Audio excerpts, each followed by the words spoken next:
নমস্কার বন্ধুরা, আজকে তিনটে খেলা নিয়ে আলোচনা করব। প্রথমে যে খেলাটা হচ্ছে অস্ট্রেলিয়া ওমেন আর বাংলাদেশ ওমেনের। বাংলাদেশে মিরপুরে খেলা, তৃতীয় টি20।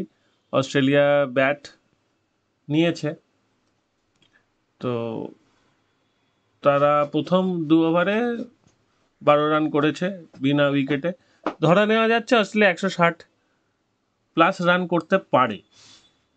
160+ রান করলে খেলাটা বাংলাদেশের আর এমনিও কিছু করার থাকবে না। কিন্তু অস্ট্রেলিয়া যদি 130 রান করে তাহলে বাংলাদেশের পক্ষে একটা চান্স আছে। চান্স, বাংলাদেশের মেয়েদের টিম খুবই খারাপ, তাও শ্রীলঙ্কা মেয়েদের টিমেও খারাপ যথেষ্টই।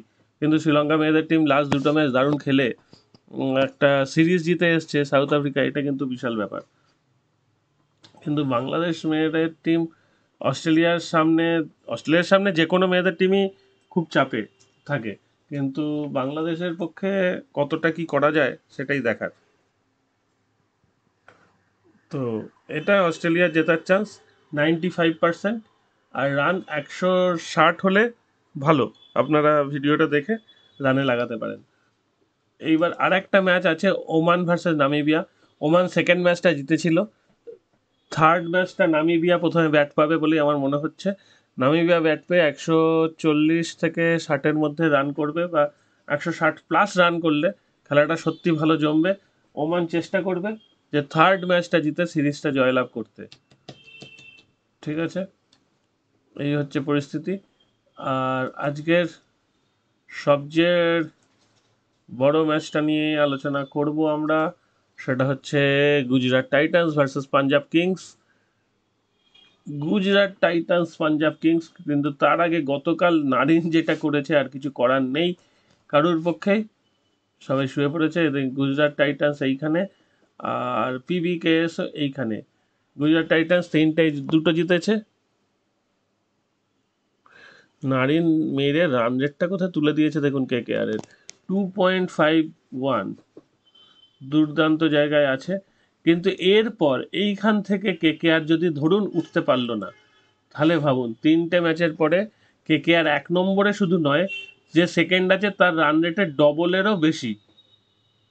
ঠিক আছে, এইখান থেকে KKR যদি টপ 4-এ না থাকে, সেমিফাইনালে যদি না ওঠে, সেটা কিন্তু আশ্চর্যের ঘটনা হবে। এবং এখান থেকে দেখুন CSK সাধারণত উঠে যায়, এবারেও উঠবে আশা করি। একটা ম্যাচ হেরেছে, পরের ম্যাচগুলো জিতবে। তাহলে যদি ধরে যায় CSK উঠবে, মুম্বাই প্রতিবার টানে, এবছর টানতে পারবে কিনা বুঝতে পারছি না। যদি টানে তাহলে CSK আর মুম্বাই হলো। জিটি এবছর একটু নড়বড় করছে, ঠিক আছে, একটু অন্য বছরের তুলনায় একটু নড়বড় করছে জিটি। আর আর আর শুরুটা ভালো করেছে, কিন্তু আর আর মনে হচ্ছে শেষ পর্যন্ত এইখানে থাকবে না, সেই তলায় পড়ে যাবে। আর এখান থেকে কেউ একটা উঠবে। ডিসি যেতে পারবে কিনা জানি না। SRH এর টিম খুবই ভালো। SRH 2টো ম্যাচ হেরে গেছে, কিন্তু খুব ভালো টিম। LSG 2টো ম্যাচ জিতেছে, কিন্তু LSG একসময় হারতে শুরু করে। আমার 4টে টিমের মধ্যে আছে CSK, জিটি, মুম্বাইকে এখনই ধরাটা রিস্ক আছে। আর আর থাকলে ভালো হবে। আর আর, LSG, SRH, এই 3জনের মধ্যে একজন।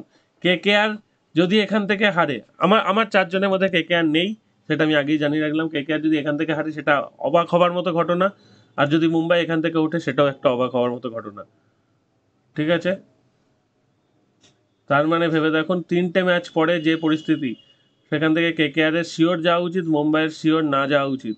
কিন্তু আমি ধরেছি ঠিক তার উল্টো, মুম্বাই যাবে এবং KKR যাবে না। এবার চলুন আজকের খেলাটায় দেখে নেওয়া যাক পাঞ্জাব কিংসের পক্ষে কি কি আছে। পাঞ্জাব কিংসের পক্ষে যেটা পিচ দেখি, আহমেদাবাদের track was a two-paced one in most recent afternoon game between Titans and Sunrisers. Black soil surface offered plenty of purchase to the slower bowlers before the conditions become better for batter later in the evening. A red soil pitch might be used for this match. It might be easier for batters to hit through the line on Thursday. তাহলে আজকে একটু run বেশি হতে পারে বলেই ধরে নেওয়া যাচ্ছে।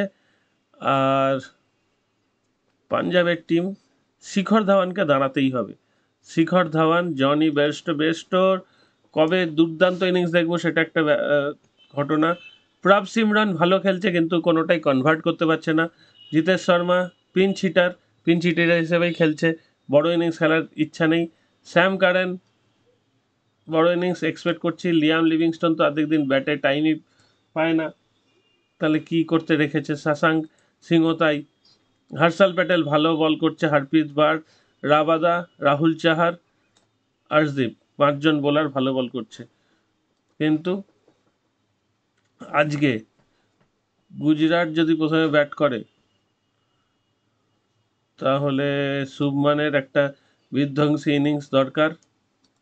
সাই সুদর্শন ভালো ব্যাট করে কিন্তু বিধ্বংসী নয়। ওমার জাই ভালো ব্যাট করে, ভালো বল করে। মিলারের একটা বিধ্বংসী ইনিংস দেখার ইচ্ছা আছে। শাহরুখ খান খুব প্রচণ্ড মারতে পারে, বিজয় শঙ্করও তাই। রাহুল তেওয়াটিয়ার ব্যাটিং আমরা দেখিনি এখনো পর্যন্ত। রশিদ খানের ব্যাটিং কিছুটা ঝলক দেখেছি। নূর আহমেদ দুর্দান্ত বোলার। উমেশ যাদব দারুণ বল করছে এখনও। দর্শন নালকান্ডে এখনও সেই জায়গাটা তৈরি হতে পারেনি। মহিত শর্মা প্রো বোলার, দারুণ বল করে। মহিত শর্মা বলে অনেকগুলো ম্যাচ ঘুরিয়ে দেওয়ার ক্ষমতা রাখে। ঠিক আছে, আমার ধারণা আজকে জিটি জিতবে, আমার ধারণা, তারপর দেখা যাক। ঠিক আছে, এখানে শেষ করছি, টাটা।